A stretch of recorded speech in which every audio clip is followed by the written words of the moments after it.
Sejak 1 tahun yang lalu. Sejak 1 tahun yang lalu. Iya. Pada saat tanggal 8 Juli, saudara tahu peristiwa ada penembakan ini dari siapa? Dari telepon Pak FS. Dari telepon saudara Ferdi Sambo. Pada saat saudara dihubungin, saudara tiba di lokasi tempat kejadian perkara jam berapa? Saya dihubungi jam 5.18. 5.18. Sampai ke lokasi kurang lebih jam 5.55. Karena 5.55. Karena sesaat itu ada azan. Oh, sesaat itu ada adzan ya? Iya. Baik. Saat saudara pertama tiba di Duren 3, siapa yang saudara temui?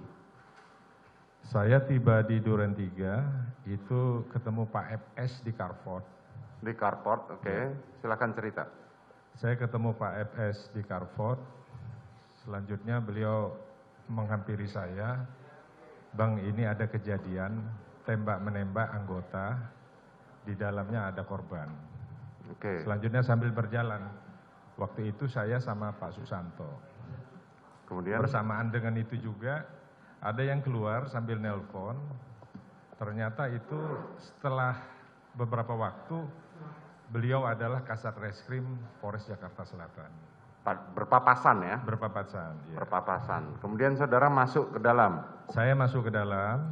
Setelah saya masuk ke dalam, sesuai dengan tugas saya, karena ini kejadian ataupun kasus yang melibatkan anggota Polri, saya melihat di seputar TKP.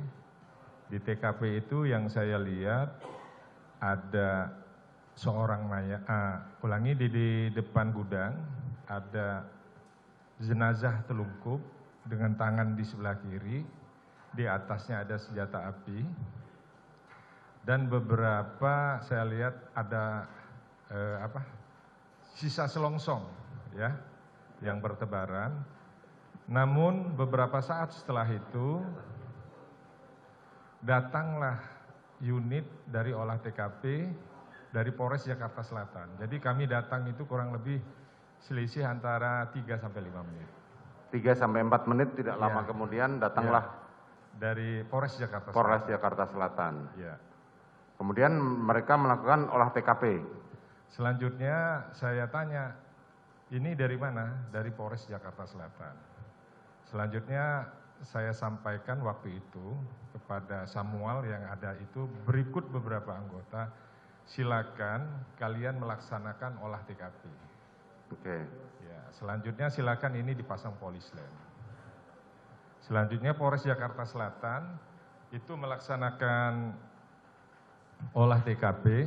Ya. Selanjutnya sesuai dengan tugas saya, di propos itu ada pengamanan kegiatan, pam baket, pam personil, pam pers. Jadi saya mencari baket. Kenapa saya mencari baket? Karena kalau ada kejadian-kejadian yang sifatnya menonjol terkait dengan anggota, saya biasa ditanya oleh pimpinan. Sehingga saya mencari bahan keterangan. Proses olah TKP itu berjalan.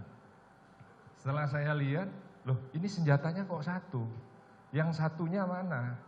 Ternyata saat itu Richard, itu senjatanya masih di pinggang.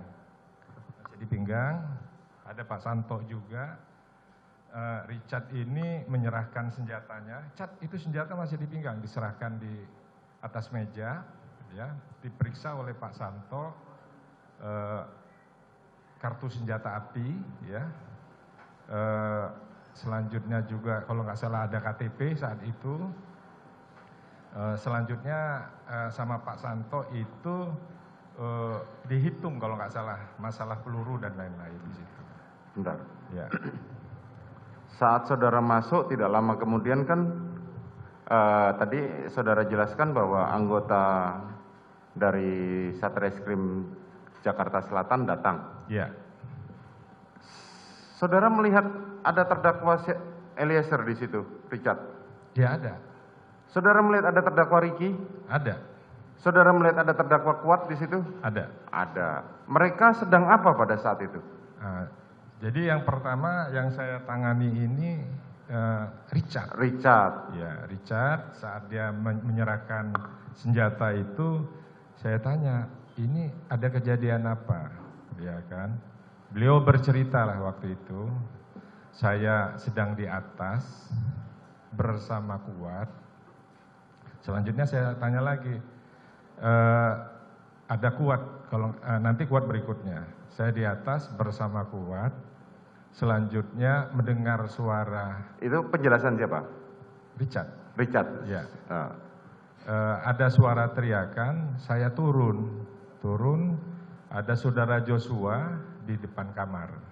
Beliau bertanya, ada apa bang? Langsung dibalas dengan tembakan.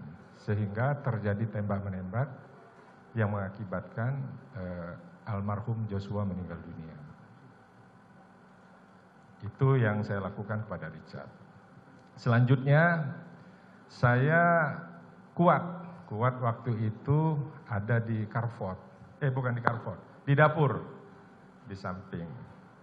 Mungkin dengan situasi yang saat itu masih mencekam, masih bingung, saya tanya, Kuat kamu ada di mana? Beliau bilang ada di atas. Ya kan? Saya ada di atas. Ngapain? Kalau nggak salah beliau waktu itu bilang, saya mau menutup pintu. Ya kan? Saat terjadi ledakan, kamu kemana? Saya takut, saya tiarap. Itu jawaban dia saat itu. Saya takut, saya tiarap. Saya tiarap. Kemudian? Selanjutnya ada Ricky. Ya kan? Ricky saat itu, tapi ini beda, nggak langsung bersamaan. Tidak langsung bersamaan. Tidak langsung bersamaan. Ya kan? Ricky, kamu ada di mana Ricky? Waktu itu saya ada di Carport. Ada suara tembakan, saya masuk, tapi dia nggak bilang dia masuk. Dia hanya duduk, tiarap, melihat ke arah dalam. Terjadi tembak-menembak. Dari 3 itu, saya cari bucket lain, ya.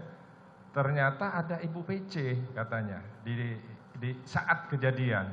Saya tanya, Ibu PC-nya di mana? Sudah dibawa ke Saguling. Dengan yang saya dapat itu, saya harus tahu informasi yang seutuhnya. Sehingga saya sama Pak Santo, ayo kita ke Saguling untuk memastikan kejadiannya ini sebenarnya bagaimana. Saya datang ke Saguling. Tunggu sebentar. Pada saat tadi saudara bertanya kepada Richard, kepada Ricky, ya, kepada Kuat, ya. Jawaban mereka spontan atau berhenti dulu? Ya, mungkin saat itu bingung. Mereka menjawab ya sepotong, jawab lagi. Jadi memang situasi saat itu kelihatan wajah-wajahnya itu sedang bingung, stres. Pada persidangan yang lalu hari Senin, saudara Ricky maupun saudara Kuat menyatakan tidak pernah ditanya oleh anggota Provos dan tidak tahu. Yang ditanya hanya Richard. Waktu itu ada Pak Santo.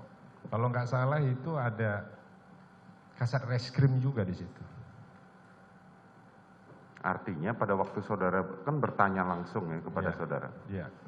Saudara bertanya langsung pada mereka dan mereka menjawab seperti itu. Iya.